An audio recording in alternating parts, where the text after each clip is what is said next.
Well, Grimsby Town, they're certainly trending upwards in their first season of Jason Stockwood's ownership and Paul Hurst's management. They won promotion from the National League. In their second season, they achieved their highest ever finish in 17 years. They got to the top half of League Two, and not to mention they reached the FA Cup quarter-finals, their best cup run in that competition since 1939. So some astonishing achievements from Grimsby Town, but can they kick on to that next level, and what's required for them to do that? Well, that's what we're going to discuss this afternoon. We're hoping to be joined by Grimsby Town fan Chris Kelly, but for now we're joined by Sam Barrick, who's one of the part of the I want to say Cod Army, but it's not. It's the Mariners, one of the Mariners. So yeah, how are you, Pod mate? Army, that's the most offensive thing that I has know, ever attributed to a Fleetwood. counter. Or How did I don't mean with Fleetwood. No, I love Fleetwood as well.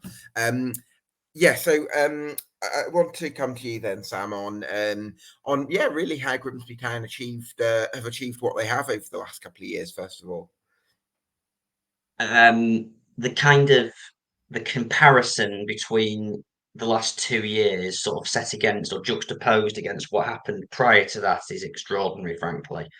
It's why I've spent a lot of time with other people on on Twitter or on online forums, or even as part of the DN35 podcast that I'm part of, that the pushing back against this narrative that we're turgid, that negative, that we're not very good, that could just set against what's gone before it, and the shambles of the COVID season and darts games and Holloway not going anywhere, and the following week going rebuilding a new team and then bouncing straight back from the National League, which, as everyone knows, is almost impossible just at the first time of asking. And then finishing 11th. I mean, the one thing you could say is that League Two was a poor league last season in terms of its quality. There was a hell of a lot of sides that weren't the one, a great deal of difference between them. A lot of the games were very, very similar in quality. And maybe you could say, maybe we'll look at this season, think there's maybe missed opportunities there. A lot of clubs might think like that. mm. But we're and this I'm talking to you like about the kind of why this season we're going to be a lot better place to compete, I think. But just on the sort of last 2 years, it's been certainly the 12 months between the playoffs and the cup game. I've never experienced anything like that in terms of the constant high after high after high we were having. Mm. Well, I think for any club, you have this period where it is high after high after high, and then you probably reach a point where it's more about steady growth. But I feel like Grimsby will feel they can achieve something this season. I don't think last season's side was far off at all, but I think that the problem you've probably got, and you may have sort of touched on it, Sam, is the fact that the league is getting stronger. And I think there's fresh challenges from that point of view. So, what is required for Grimsby Town to make that jump from being a pretty solid competitive League Two team to being a serious top seven candidates? I think it was fairly clear what our inadequacies were last season, and they're very similar to a lot of sides in this league. We struggle to score goals. Um, Even though if you actually looked at our kind of underlying statistics, I know someone on Twitter does a lot of this stuff about how our underlying stats about kind of time spent in the opposition half, attempted shots on target, XG, expected assists, and so on. We're all had us way higher up the league than we actually. They were way higher up the league than we actually were.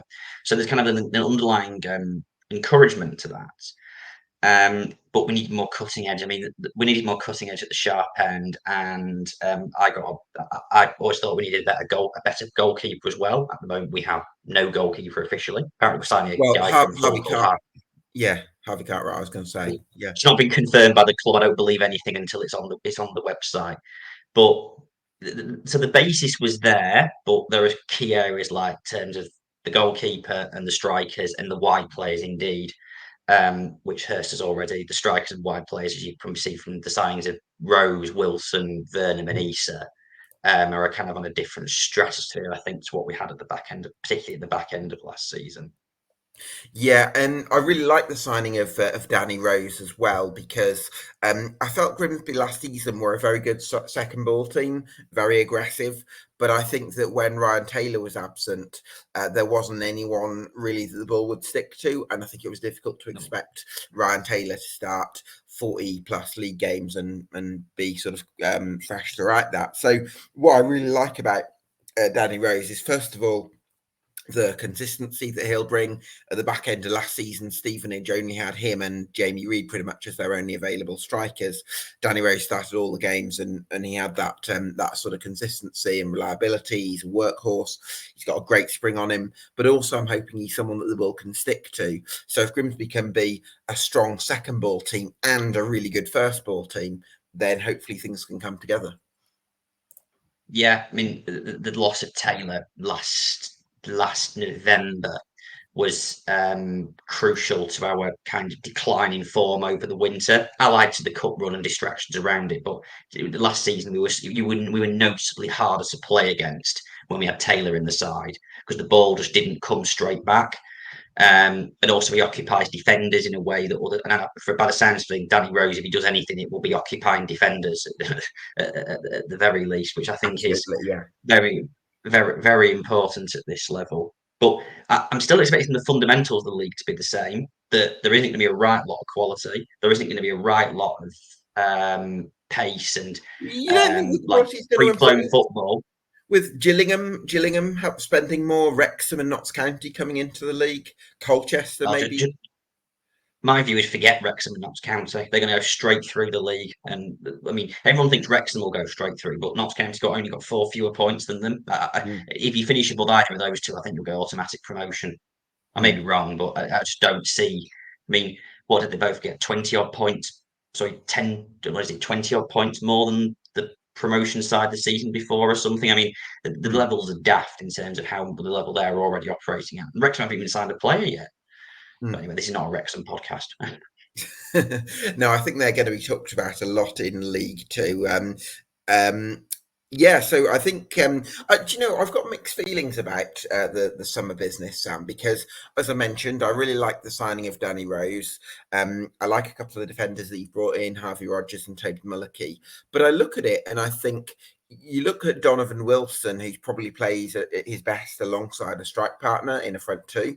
And then I look at signings like Charles Vernham and Abawaisa, they probably play best wide in a front three.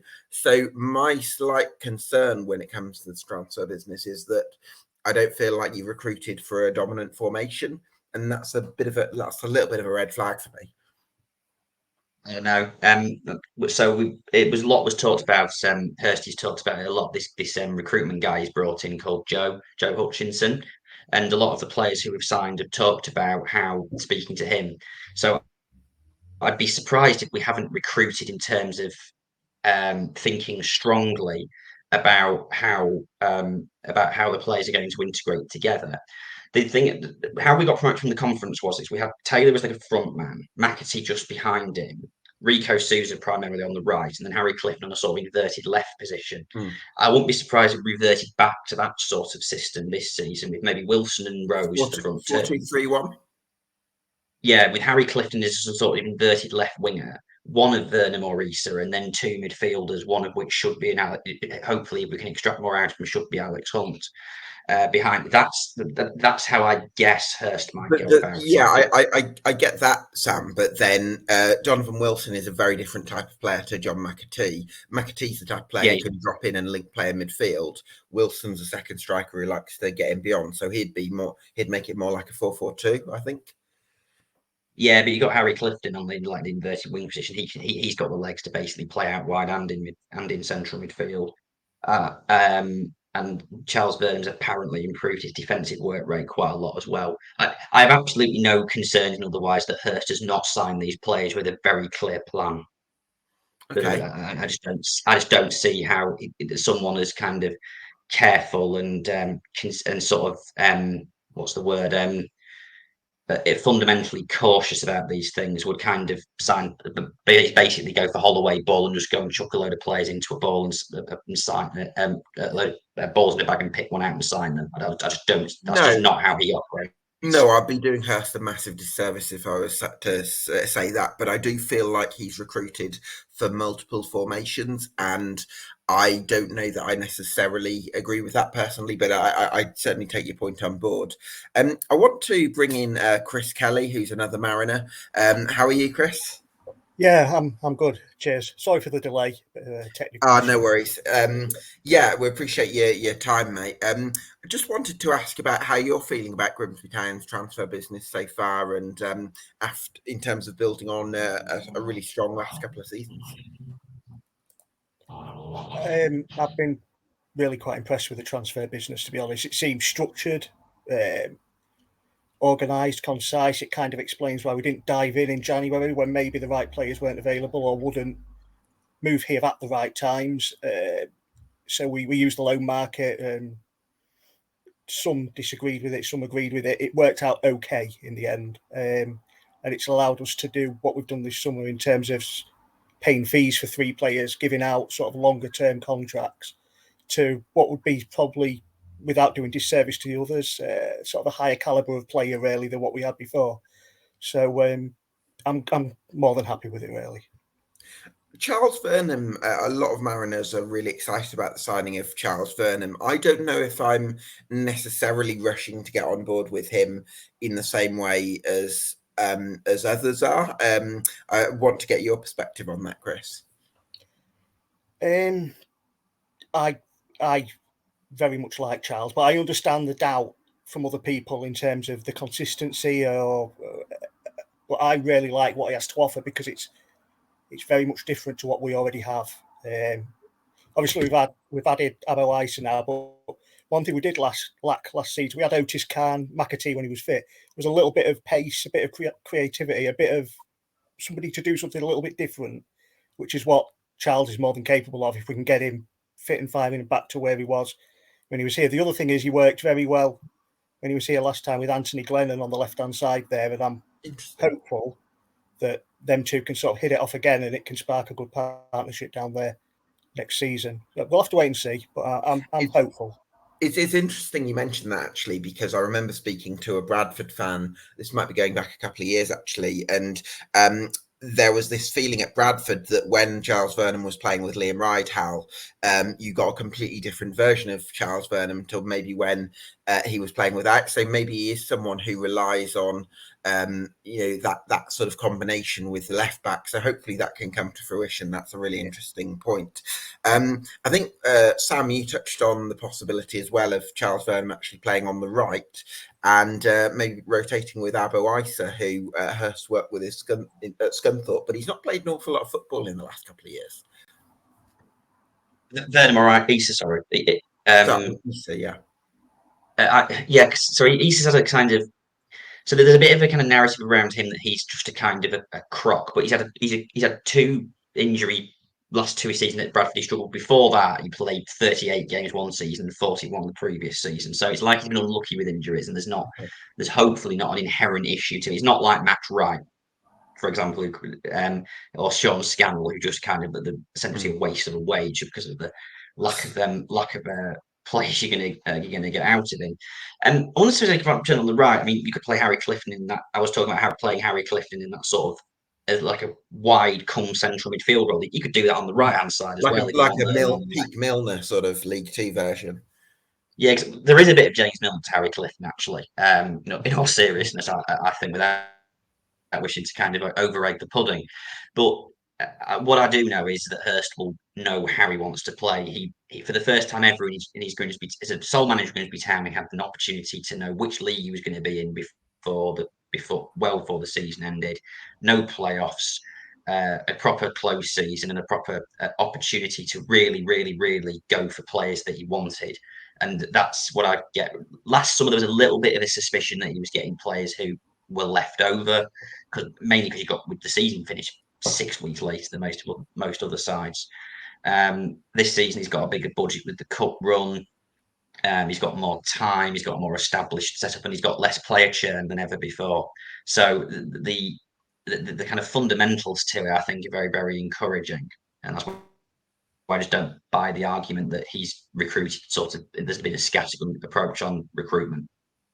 Yeah, I don't know if it's a scattergun approach, but I do feel like they've recruited for multiple formations, and I suppose that brings me over to this conversation with you, Chris, which is what do you think will be the first choice formation? Do you think it'll be the 4-2-3-1 that Hurst has used previously in his career at Shrewsbury? We saw five at the back with Michi Efete as a right wing back towards the back end of last season. There's been talk about 4-3-3. It could be argued that some of the midfielders suit a three-man midfield rather than a double pivot. So, how do you see it playing out?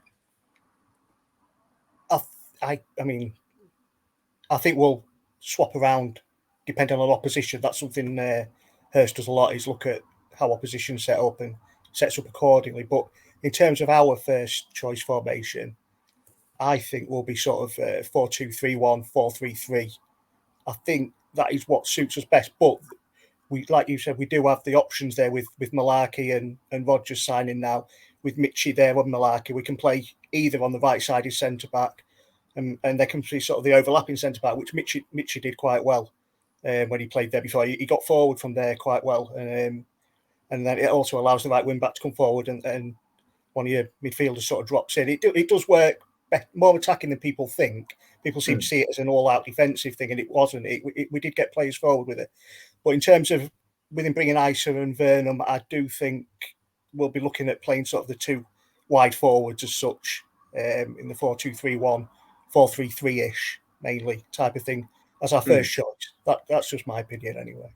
Yeah, no, I think that. So, Sam, do you want to say something? I think the kind of idea that the fact that 3-5-2 is considered negative is because of the kind of this is underlying perspective from some people that Hurst is negative.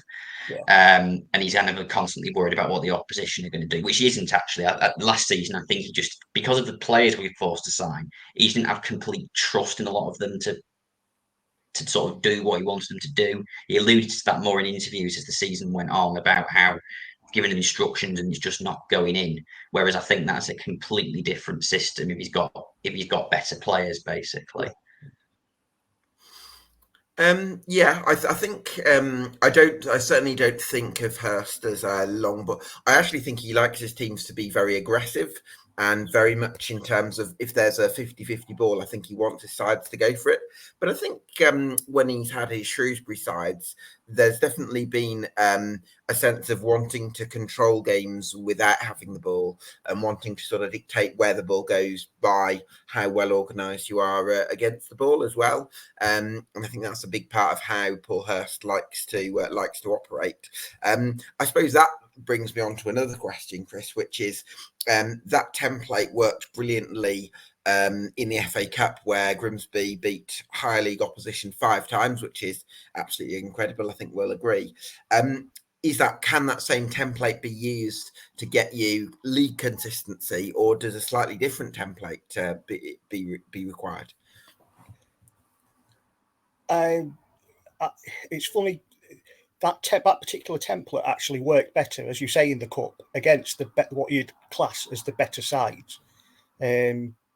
With League Two looking very strong this year, certainly by comparison to last year, and some of the sides at the minute, some of the players that are filtering down, there's a chance that that template could well work again, as it showed in against higher caliber sort of opposition in the cup. I'd like to see us obviously be able to do a bit of both.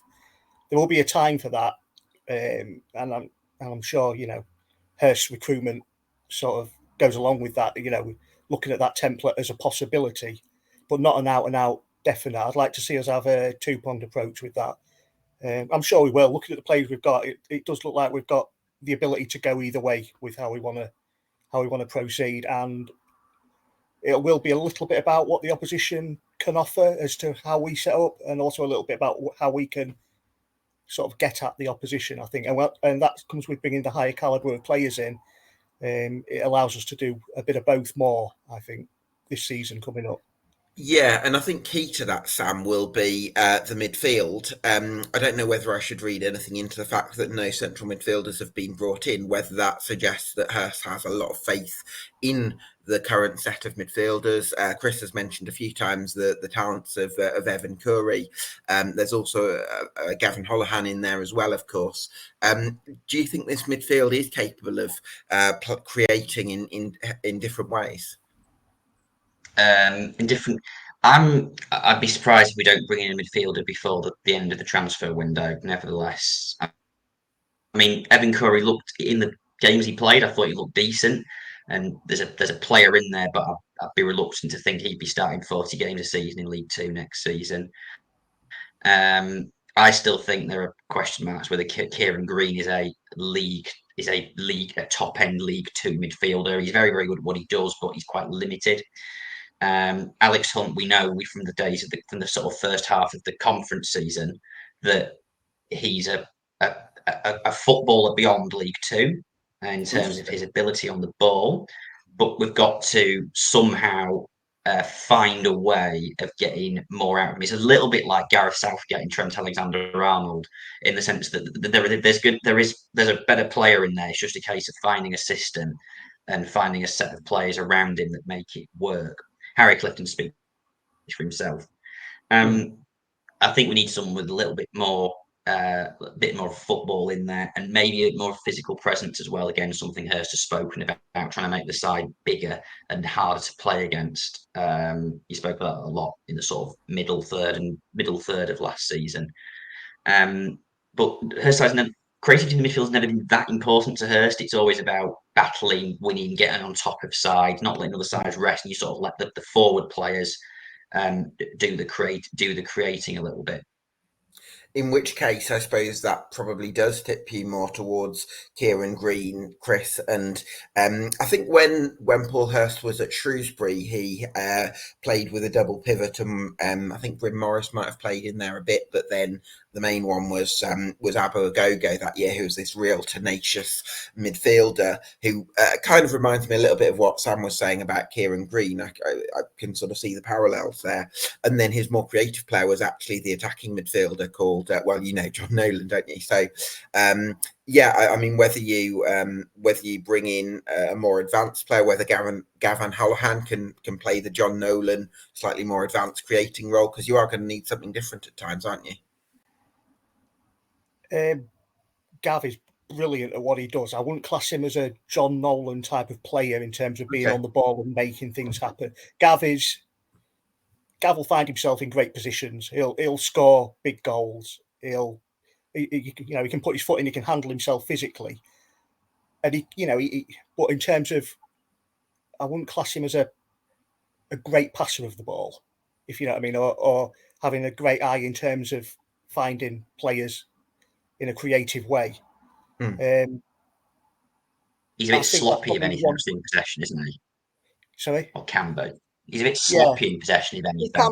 He can be. But he's also really, really good at what he does in terms of finding. He'll pop up with goals. No, he's just one of them players that finds an area in the body. He will pop up with big goals when it matters. Do you see him as a box-to-box type, Chris? Sorry? Do you see, has he got the energy to be a box-to-box type?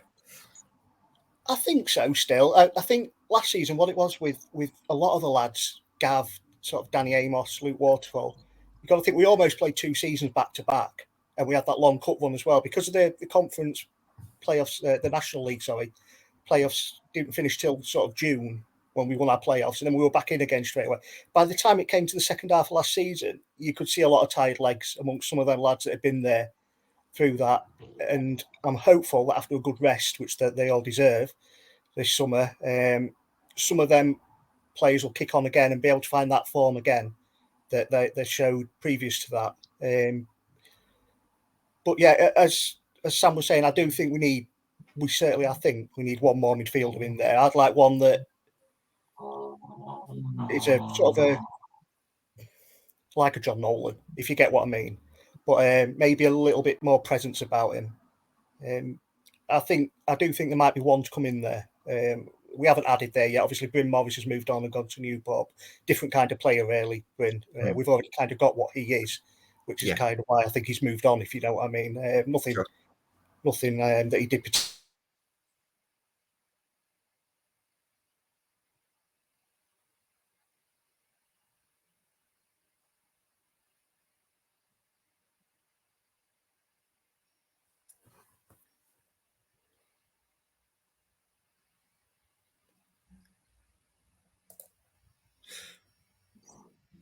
We seem to have particularly wrong. Sorry. Oh. Sorry, we seem to have had some connection issues there. Yeah, right. Sorry, I'm back. There we go. We're back. We got there.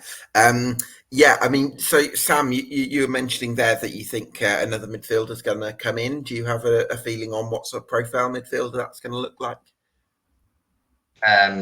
Either a sort of a little bit similar to Kieran Green, but maybe a little bit more.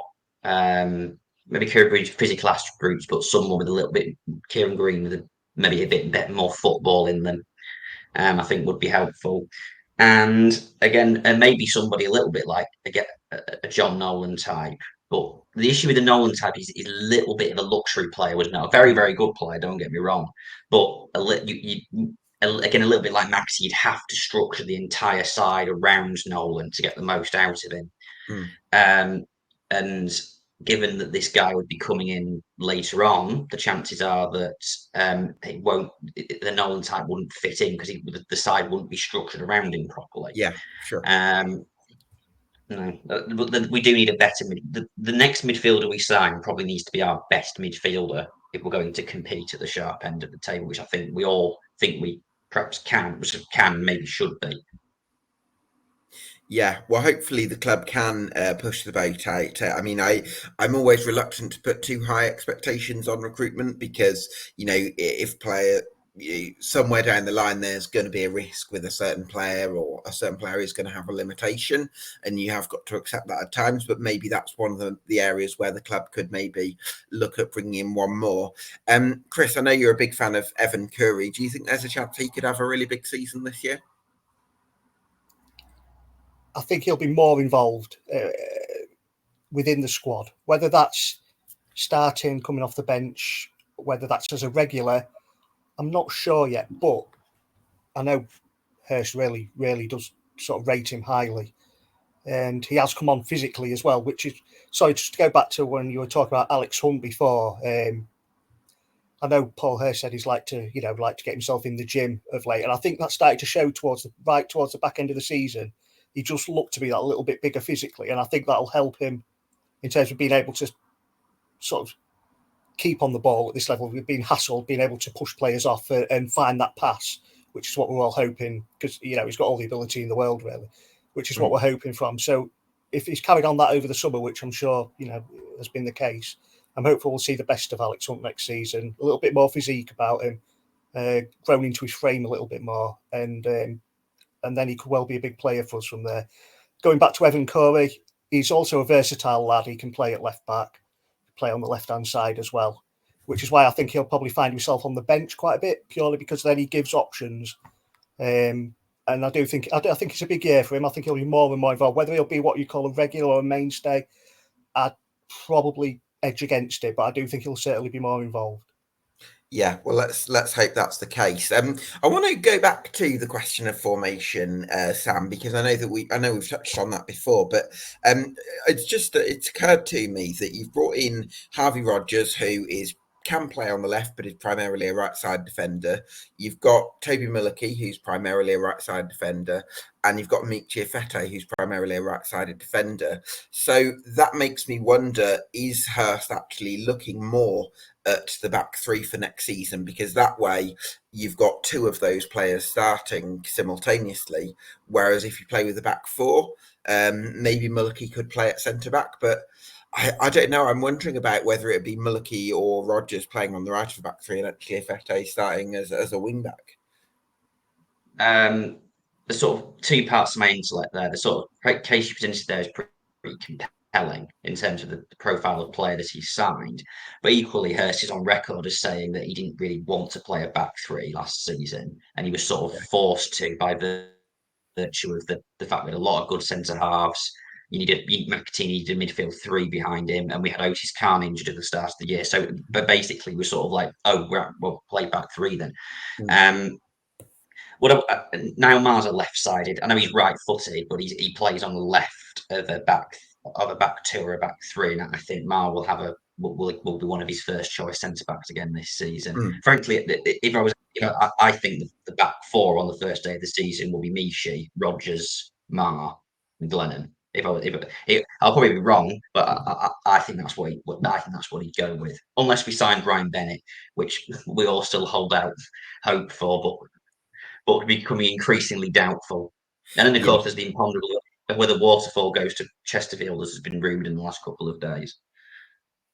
Do you think there's scope, Chris, for one more experienced defender coming in? Because Ryan Bennett brings that higher league experience, that organisational nous. Whereas, I look at Harvey Rodgers and I think he's a decent, versatile defender, but I don't know that he necessarily provides the same physicality and the same sort of imposing presence, because he's quite a wiry lad.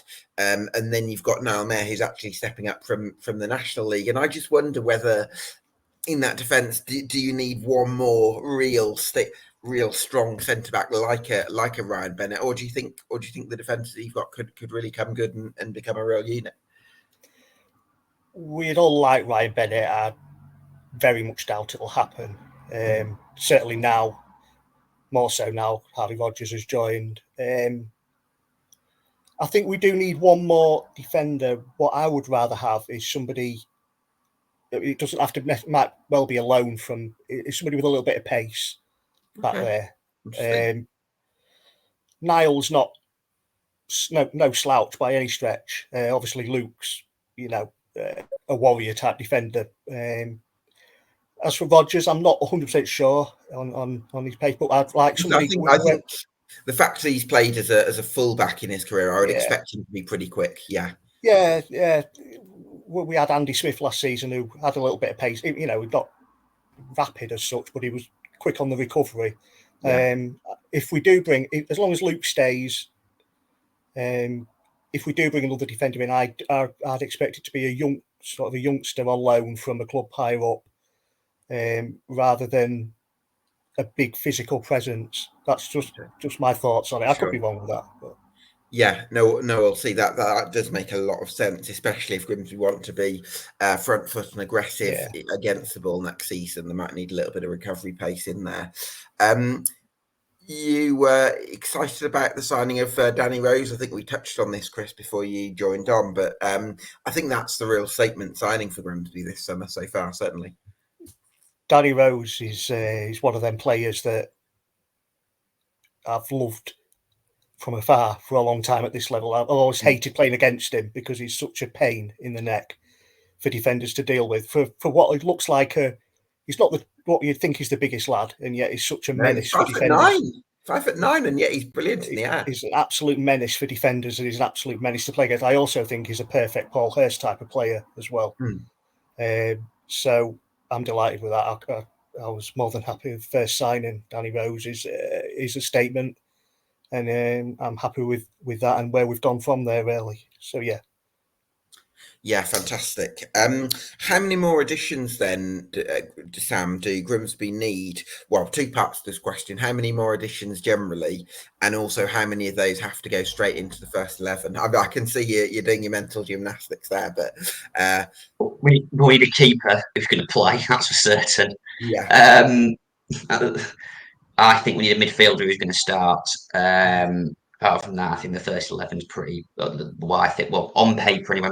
I mean, of course, I'm kind of making these judgments having seen them play against us, or on Football Manager, or on FIFA, or on other fans' opinions. So I don't actually know if they're any good yet or not. I just want to, apart from Vernon, who we know is if we get the most out of him, will be one of the best players in this league. We know that as much as anybody.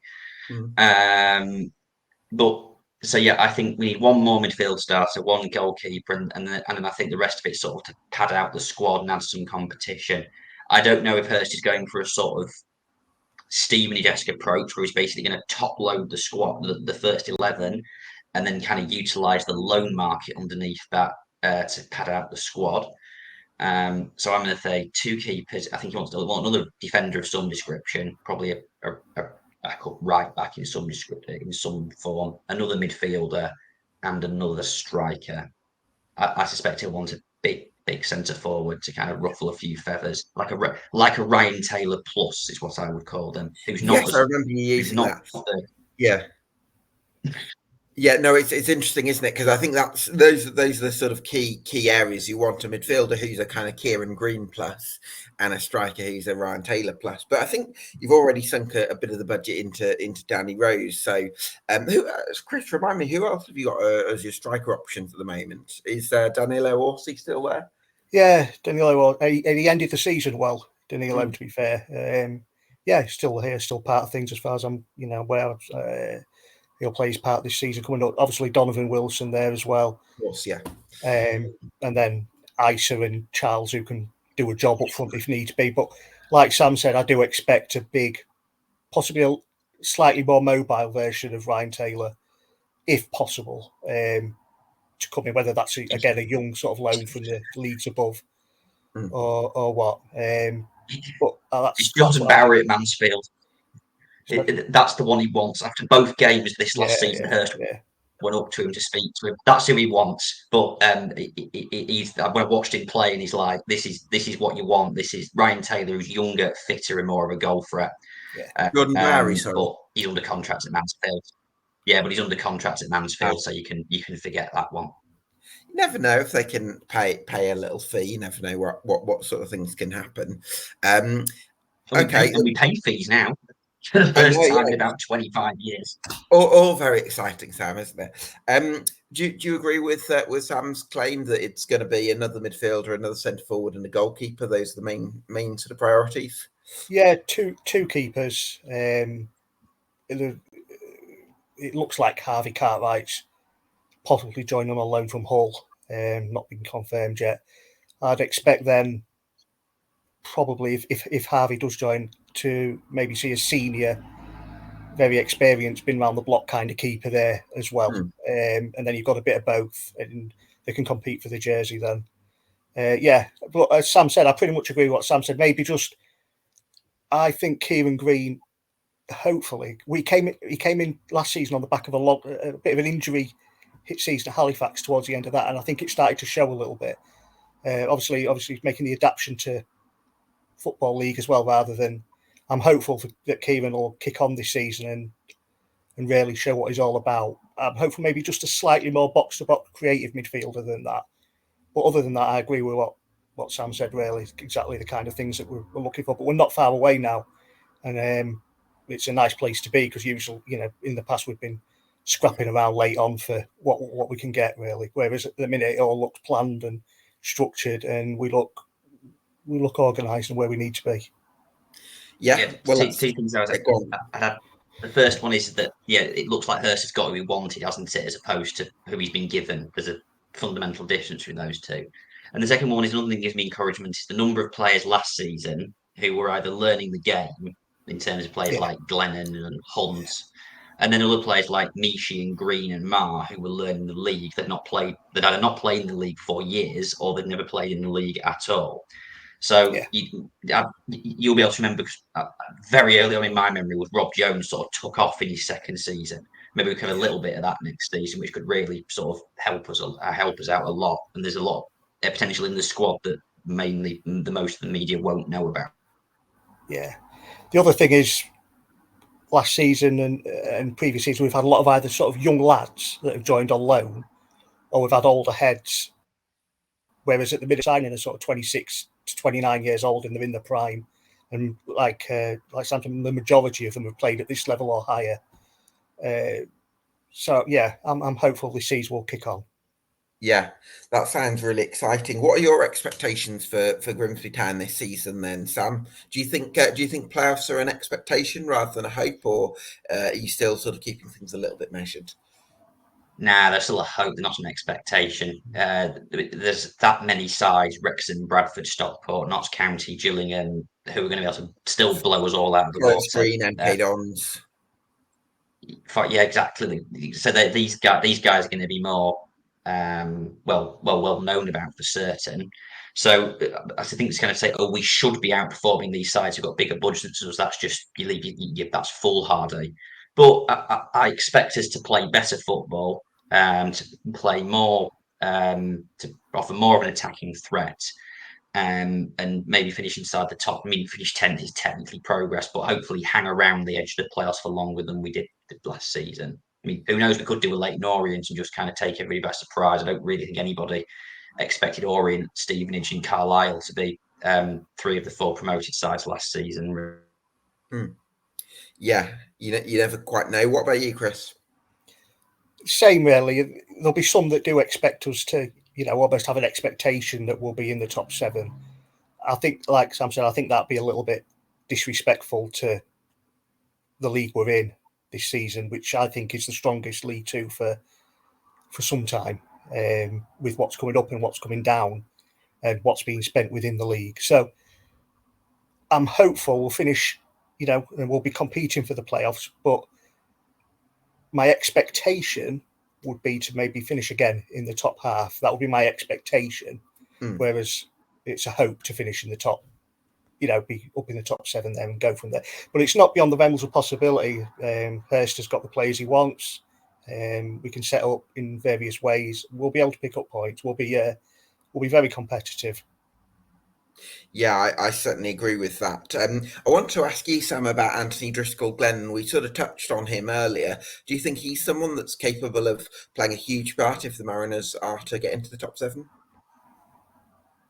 You broke up when you were saying who it was. Sorry. Anthony Driscoll-Glennon. Yeah. So Glenn's a player I really like. There's certain elements to his game. He's actually not played that much league football, but he's probably got I'd say anecdotally from what I say, he's probably got the best delivery of any fullback I've seen in the league. But he's not the most athletic fullback, and there are some defensive fragilities to him. But I feel like said he can fly forward sometimes really quickly at times. I feel like he can break into the final third. I'm surprised you don't feel he sometimes looks like, when he's running back, he sometimes looks like he's a bit laboured, and it's hard work for him and he ends up putting in a last ditch tackle. I'm not talking about going the other way than going forward. Interesting. Okay. But what I would say is that when him and Vernon linked up in 2020, Chris made the point earlier on that they were something else, really. I mean, no League Two right-sided defence was able to cope with them in that first sort of few weeks until COVID hit in 2020. So they can revive that and perhaps have a sort of another alongside that. I mean, I think that'll really bring the best out of both. And I'm really excited at the idea of those two working up together. And I think they'll surprise a lot of people who think that Vernon's not going to set the world alight and that Glennon is not a promotion winning League Two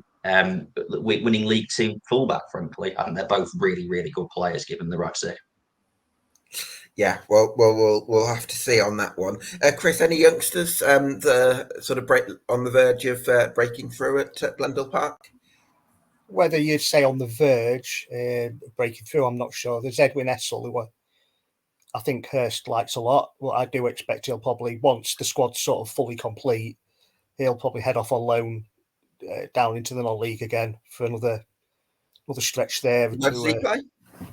He's a forward striker, just off strike, or just sort of a wide forward if needs be, I think.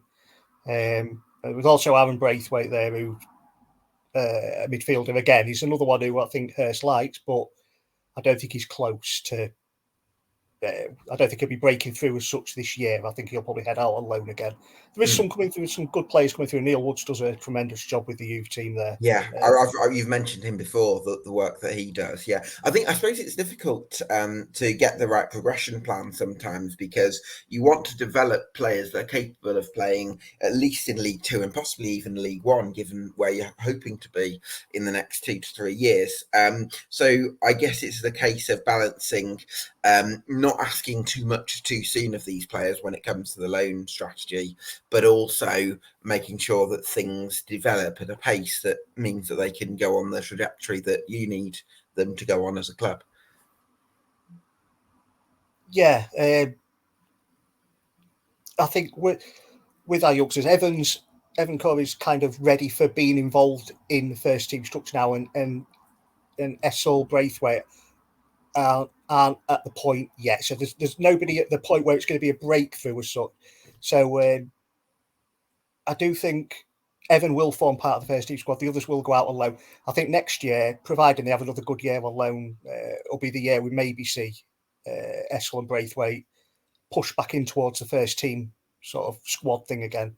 And from there, but at the minute, we're heading towards a squad of sort of 26 to 29-year-olds, as I said before, with a few youngsters and a few older heads, and it's going to be difficult for any of the younger lads to break into that this season. I think, to be fair. Yeah, I always think National League North's a decent level to sort of try and test the water for some of these players, because I think if you can do it in the National League North, there's a chance you might be able to make an impact in League Two, whereas Northern Premier League or much lower than that, I think it's difficult to really make that leap. Not impossible, but it becomes harder. Are you excited for the future? Also, you what, Sam? It also fills me with joy, the idea that we can send our youngster on loan to Scunny to develop them. Yeah, I can see that. So, are you excited about the club's future then, Sam? Because we've not. I suppose the biggest compliment that we can pay to Jason Stockwood and Andrew Petit would be that Debbie Cook, as well as CEO, would be that we've almost not mentioned the ownership of the club when. At times in the last 25 years for Grimsby Town, the ownership has been a massive hurdle for the club, and I think in some ways it's almost going to be impossible to truly appreciate how good it is to have owners like Jason Stockwood, because it becomes the norm, and I think that's kind of the way that they want it. But they've given the club some fantastic foundations, haven't they? Yes, I mean they had, and they still do have their work really cut out. But basically, because of now 2 decades of neglect to infrastructure and staffing and commercial side of the club, which is not the work of an afternoon to turn around, and they're making great strides in that to try and kind of improve that kind of thing. But of course, the focus has been on getting us better on the pitch. But I think it's absolutely right, the fact you don't talk about them. That's a good thing. Most time you talk about owners in a footballing context in a negative sense. So I don't. So the fact that we don't if we keep not talking about them, generally speaking, only to kind of listen to Jason, because he's really good at communicating, coming on Radio Humberside. He's been on he comes on the podcast with us a bit before the cup game and at the end of the season to talk about what happened. I see that there's still scope in Grimsby Town to grow. At this moment in time, and we're very privileged to have them. And I think everybody criticises them generally. There's obviously elements you can criticise, little bits and pieces. Is a bit churlish, really, if you're actually critical, generally speaking, of the ownership, because it's night and day compared to what precedes. Chris, yeah. As we said before, the previous owners didn't know how to run a football club in the modern era. And Jason, Andrew, what we've got now do, and everything goes along with that. We've got the right people in the right job roles to help the manager to get results on the pitch, whereas they weren't there before because the basic knowledge wasn't there of how to run a professional football club. It's completely different now. It's and it's smooth. Everything seems to run smoothly. It's nice not to talk about it. It's nice not to worry about it. Yeah. Whereas before you were constantly thinking what's coming next and whatnot. Now it's just nice to feel like we're running like a proper football club nowadays. Certainly are. Exciting times ahead for Grimsby Town, whether or not you make it to the top 7 this season. I think the club's certainly on a fantastic trajectory, so I'm really excited that you've got some optimism to look forward to. After some great memories last season, some real hope for the future for the first time in what feels like quite a while from my point of view. So wonderful stuff. Thanks to Sam Barrick from the DN35 podcast. Thanks to Chris Kelly as well. This has been the I'm just on the podcast. It's not my podcast. Before anybody gets upset. Yeah, you're on it. Okay. This has been the EFL Debate Grimsby Town Summer Deep Dive, and we'll see you again very soon.